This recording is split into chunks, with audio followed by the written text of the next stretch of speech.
What's up guys, now as we journey on through the years looking at what a mid-range gamer's experience would have been like, it's finally time for us to take a look at 2017. And 2017 was pretty special because everything changed and it was all because of one company, AMD.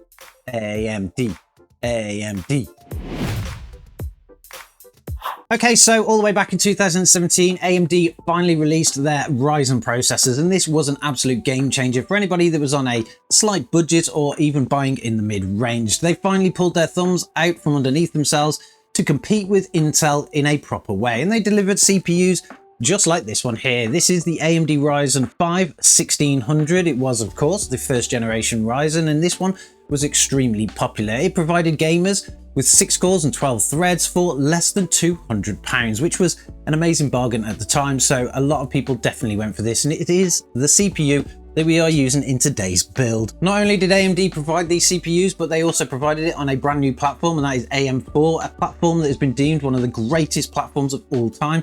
It lasted gamers generations of CPUs afterwards, and to be honest, it's still quite relevant today, even nearly, well, 10 years later nearly. We've definitely got an AM4 motherboard in here today, but it isn't anything special. It is just an A320 motherboard, so it's a very low-end board, but it's not going to make any difference in terms of the performance that we're going to be taking a look at today. And of course, other things changed as well. Your average mid-range gamer stopped using 8GB of DDR because DDR4 was actually becoming quite cheap now, so they were all upgrading to 16. That was the most common and still probably the most common today, although we all do like to have at least 32GB, but yeah, 16GB was perfectly fine back then, and it's perfectly fine again today as well. We've represented this today with 2 sticks of 8GB from Corsair, and it does include RGB. RGB was also becoming quite popular within the mid-range space at that point because you weren't paying the RGB tax anymore, so lots of people were building some pretty good looking systems. But then of course we come to the graphics card. Now 2017 was a little bit strange when it came to graphics cards, but there was one thing that released in that year that again was a complete game changer, and of course it also came from AMD in the form of this graphics card here, the AMD Radeon RX 580. Now, the 580 was deemed as one of the most popular graphics cards from AMD of all time. It actually climbed really high on the Steam hardware survey, and that's because for around £225 to £230, you got a great graphics card with 8GB of VRAM, something that even lower end graphics cards from NVIDIA later on didn't even come with. And it was just extremely popular. These are so loved that they are still used today by many gamers, and they actually had lots of recreations in the Chinese market, which people still again buy again today. The one that we specifically got today is the Sapphire Nitro Plus. This was an extremely popular graphics card back then and still is today. It did require 2 8-pin connections, or at least a 6-pin and an 8-pin to be able to get things up and running, but they generally work okay off of your standard 500 to 550 watt power supply, so they were great upgrades for gamers if they needed something even better and wanted to go for a new release. These cards were, like I say, extremely popular and absolutely loved by the community. I can't think of anybody that actually dislikes the RX 580. I'm sure there are a few people out there, but it just made itself into many different systems, and like I say, still gets gamed on a lot today. But will this combination actually have provided a mid-range gamer all the way back in 2017 with something pretty decent to play with? Well, I think the clear answer to that is going to be a yes, but let's go and take a look at what that experience looked like. Now, when it comes to software, in 2017, pretty much 99% of gamers would have been using Windows 10. That's exactly what we've got installed today. The odd user probably would have been using Linux and things like that, but overall, Windows 10 was completely dominating the market. Windows 11 hadn't shown its face yet, so this is definitely the operating system that we want to test today. And just like with the hardware, the gifts that we were given from AMD, we were also gifted many awesome games. And one of those games was, of course, Call of Duty World War II. Now, this was at a time when the people that made Call of Duty had gone back to World War II, and they provided a pretty epic experience in this. Lots and lots of gamers that would have been building a system just like this would have been building it to play games like this. So we're going to check out the performance on this one. Now, Call of Duty World War II is very cinematic. There's a lot of CGI kind of sequences and things like that that you have to go through. And of course, during those sequences, performance is going to be perfectly fine. There's going to be absolutely no issues there. But we're going to start the game right at the beginning at one of probably the most exciting parts of it, and that is the D-Day landing. So we're going to be landing on the beaches of Normandy after probably a big CGI video. We're going to restart the mission here, and it is going to take us through a little bit of a sequence, so we're gonna have to go through that first. So let's just skip through that. Now, as we've gone past the big long CGI video, which kind of just introduces World War II, it basically jumps into this rendered piece. Now, this is actually introducing the characters that are going to be in the game, helps you kind of build a little bit of a relationship with it. But as you can see, things are looking epic already. Our little awesome AMD system is producing a pretty decent performance during this sequence, but we're actually on a boat getting ready to storm the beaches. This bit takes a little bit long and you can't actually skip it, which is a little bit annoying, and I'm sure that many people that would have played this for the first time wouldn't have worried too much about it, but if you are going to replay it, it's something that you just have to wait through. But this would have actually started to show you what the game was really going to look like and how it was actually going to perform and feel, and so far it is looking pretty awesome. There are some characters in this you will recognize because they are modeled around famous people, so you kind of do build a bit of a rapport with them as you go through the game, but we just want this bit to actually get over and done with so that we can actually get to controlling the character. The first thing that we're going to be doing in this game, if you haven't played it before, is of course, like I say, storming the Normandy beaches, and it is one epic battle. So here we go, the game is now going to start and we're going to see really what our performance gives us. Okay, now we're finally at a piece where we are in control of the character. We are in the little boat and we're actually heading to the beach, so we can't move at the moment, but we can move our head around, and we're supposed to be listening to this guy here kind of telling us what we're supposed to do when we hit the beach. Basically, don't stop, keep running forward. I'm pretty sure everybody knows this. D-Day, June 6th, 1944. These are some real famous historic pieces that Call of Duty used to be really good at. They used to be really good at capturing that kind of stuff from old wars, but they don't really seem to do that anymore, particularly with the modern warfare system. Of course, that's not really going to represent history, and I think what they really need to do is get back to this, because this was really exciting back in the day, even before this in the previous Call of Duties. But so far, with all the things going on here, we do have to duck because we're getting shot at. We are currently using 100% of our graphics card, and we're getting around 105 frames per second, but I'm not 100% sure what the settings are. Of course, we'll head over to the settings before we do any more. I don't think we can get to the settings here. I'm not sure how to get to the settings here. So settings are just behind my graph here. We're going to go over to graphics. We are sitting in a full screen mode, and we're going to go over to the advanced settings here. We're using the RX 580. Now, in 2017, 1080p resolution was still the normality. People were starting to move to 1440p, but just like today, 1080p was the most popular, and it was the most popular by a big margin. So we're going to stick with 1080p today. It is set to a 1080p with a native resolution. I'm not sure what that thing is there, but if we go down to texture options, we've got extra normal. We've got graphics options, which are set to on, normal. I think what we're going to do is we're going to turn everything on high that we can. Let's see what the maximum picture quality we can get out of this is. We've got high, medium quality on the motion blur. I'm actually going to leave that on a medium because I don't really like motion blur anyway, but I think in a game like this, which is very cinematic, turning it off can take away from the experience a little bit. And we're just going to leave pretty much everything else off, I think. So let's go back into the game and see what kind of performance we get now. We're just heading up to the beach now. We're getting attacked by planes. We can see them going over the top. We'll just do a bit of a stand-up. I don't think we'll get shot necessarily, but as we can see, there was a lot of fire coming from here. This was pretty exciting stuff to play. I'm pretty sure you weren't excited if you were there, as these characters will portray in the game itself. It's very realistic in the way that it's going to show you history and how people felt about stuff. Again, Call of Duty were very good at being able to kind of extract that into games at one point, but I'm hoping that one day they will return there, but I'm not really holding my breath on that one. But we're just heading up to the beach now. Again, we're now using still around 100% of our graphics card. We're using about 40% of our Ryzen processor, but we can clearly see where the RAM actually became important going to 16 gigabyte, because even in this very basic scene at the moment, we're using around 10 gigabytes. So if we'd have stuck with that 8 gigabytes, we'd have actually been holding our system back here. We're still getting around 105 frames per second, but it has just taken a dip just as that kind of happened there. Again, we're not really in control of the character at the moment. We can kind of move the mouse around, but it's kind of taking over. As soon as we land on the sand, we'll be able to take over and really see what the performance is. Now, this initial sequence in the game is pretty epic. There is a lot happening. There is a lot going on. So if the system is going to fall over or show any weakness, it's going to be in this clip here.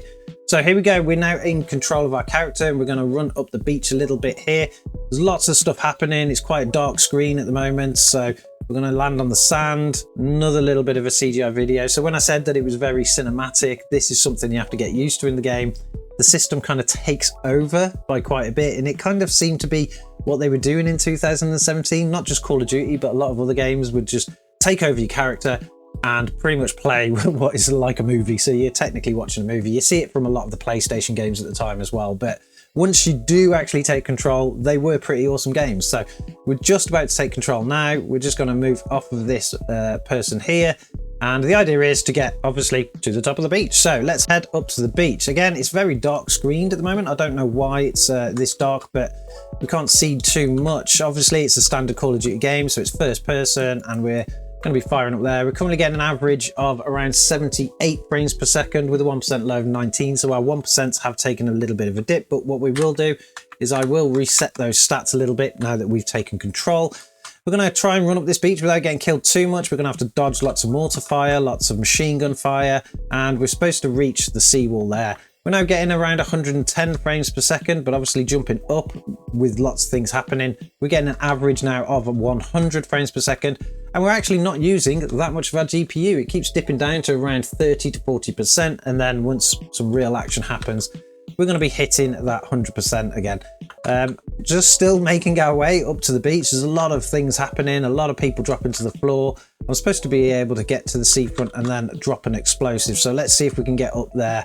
And unfortunately, we're going to be hitting another kind of CGI video again. So we'll just head here. System's taken over now. This guy's going to be talking to us a little bit. Again, it's still a very dark system. I don't know why the picture quality here is very dark. It's usually a little bit brighter, but maybe because I play it in a brighter setting. But you might not be able to see as much as technically I can, but we can always switch to the other feed. But yeah, system's taken over now, and we have to do some weird mouse thing. Pull the mouse down, click the button. He's going to push the explosive up, and then it's going to go boom. There we go. So now we can actually get through and up to further up the beach. Lots of fire going on. Still, the computer's taken over, but now we're back in control again. We've found some enemies to kill. Again, standard Call of Duty gameplay here. Enemies are a little bit stupid, but so far everything in terms of system is running pretty well. So we've now got an average of 118 frames per second with a 1% low of 66, well over a 60 FPS experience, which would have been most people's targets at the time. But we'll carry on a little bit. Oh, there we go. So I stood still for too long and the enemy attacked me. I'm not sure where it's going to restart again from. Oh, there you go. From the CGI video. You got to get used to that if you were playing in 2017. It's something that was really good for the first playthrough, but not so much once you replay through it again. All right, let's head back, see if we can kill these Germans. We'll go down into the bunker, kill everybody in there. See, this time let's try not to die. So kill that guy, kill that guy. I don't think he died. Yeah, he did die. So now we're into the trenches. The hill's up there, actually. We've got the bunkers firing down at the beaches. We've got to go take them out so that our boys can get onto the beach. We've got some health on the go. Come on, let's run through. Got some smoke. So doesn't seem to matter which effects you're going through. Usually smoke in games will actually ruin the performance of a system, but not so much on this one. We're still getting an average of 118 frames per second. Our graphics card's staying reasonably cool at 64 degrees. So I think actually, if you were a gamer, a mid-range gamer in 2017, and you wanted to play things like Call of Duty and things like that, which were hot titles at the time, and like I say, returning back to World War II made it even more exciting, you were going to get a pretty decent experience off of a system like this. As always though, we've tested a bunch of other games from 2017 just to kind of show you that experience, and unfortunately there seemed to be a theme for a lot of them where the screens were quite dark. Games were very dark back then. I don't know whether it's because they were trying to improve performance or add to atmosphere, but either way, let's take a look at a few of them and see what performance they get.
So as you can see from those benchmarks, this little mid-range system from 2017, if you were building it, you'd have got a fantastic performance out of it. You'd have been able to play pretty much every single game that was released and released before that in the years at a 60 FPS kind of performance in a high setting, and you'd have been able to game all day long on it. Just like the previous systems before, we have tested this against Cyberpunk 2077 just to see how well it performs against the mid-range systems of the past, and we're also going to be testing it going forward. And unfortunately, if you were building this system in 2017, it wasn't much of an upgrade actually.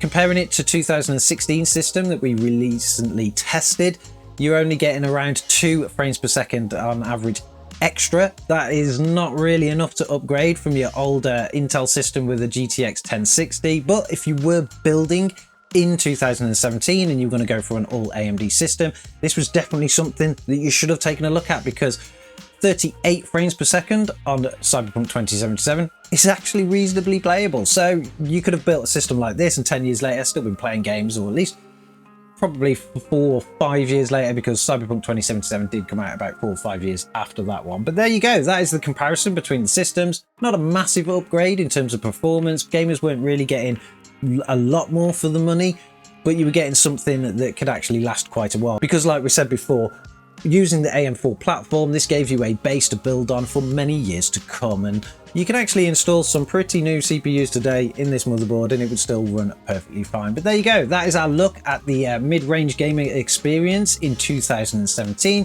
Let me know in the comments below what you think of the system. Did you have a system just like this? I'm guessing a lot of you did, because I know there's a lot of AMD fans out there, particularly of the RX 580 and the Ryzen processors. Let me know which system you built in that year. Did you go with Intel or did you stick with something like this?